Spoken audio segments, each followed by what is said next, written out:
Quand l'Afrique s'éveillera. Au moment où Joe Biden tient son grand sommet africain à Washington, je vous recommande l'un des derniers podcasts du journaliste camerounais Alain Foka.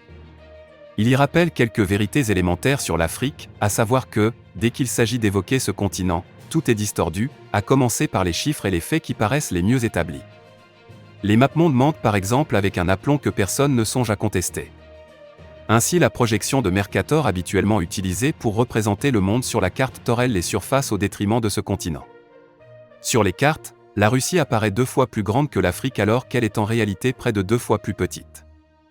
De même, le Groenland semble 2 fois plus grand que l'Afrique alors que celle-ci peut la contenir 10 fois. De même la France semble aussi grande que le Mali alors qu'elle est 2 fois plus petite que lui. L'impossibilité de répliquer une sphère sur une surface plane fausse les perceptions. Il existe une projection, dite de Robinson, qui respecte les superficies. Elle a toutefois le défaut de réduire les distances entre continents. Comme par hasard, elle n'est jamais utilisée par les cartographes parce qu'elle écorne le sentiment de supériorité atavique du Nord sur le Sud. Le Nord y apparaît moins dominateur et le Sud beaucoup plus présent. La carte est donc un outil politique, un instrument de pouvoir qui sert à rabaisser le continent noir. Il en va de même pour la démographie, rappelle Foka. Ce continent est présenté comme surpeuplé, en proie à une natalité démentielle. Macron l'a d'ailleurs rappelé lors de sa dernière tournée africaine. Quand des pays ont encore aujourd'hui 7 à 8 enfants par femme, vous pouvez décider d'y dépenser des milliards d'euros, vous ne stabiliserez rien. Tout cela relève du cliché qui tient les Africains pour des bonobos qui passeraient leur temps à forniquer alors qu'en réalité le continent est sous-peuplé.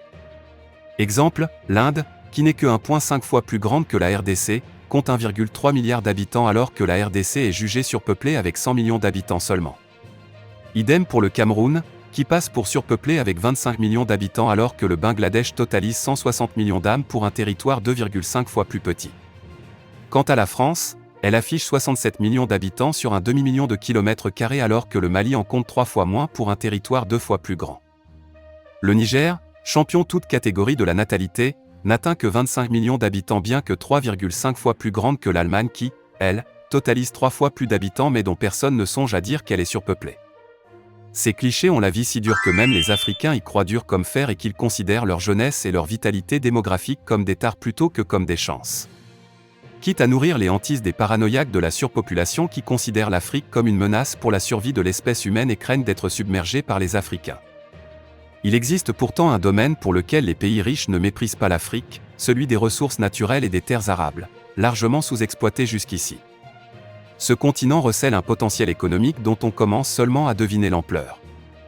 Le bauxite, l'uranium, le coltan, le cobalt, le diamant, l'or, voire le pétrole et le gaz, sont allègrement pillés, avec, au besoin, l'aide de milices armées comme dans l'est du Congo et en Centrafrique.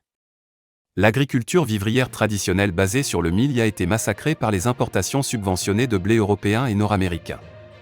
Le cacao et le coton ont vu leur prix écrasée par le cartel des importateurs qui ont tout fait pour empêcher l'émergence d'industries de transformation locale.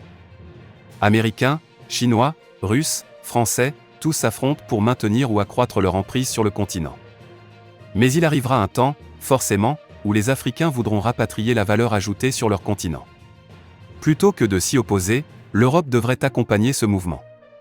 À défaut, elle redeviendra sur le plan économique la micro-péninsule qu'elle a toujours été sur le plan géographique. Que pensez-vous de toutes ces mensonges et manipulations sur le continent africain? Dites-nous dans les commentaires.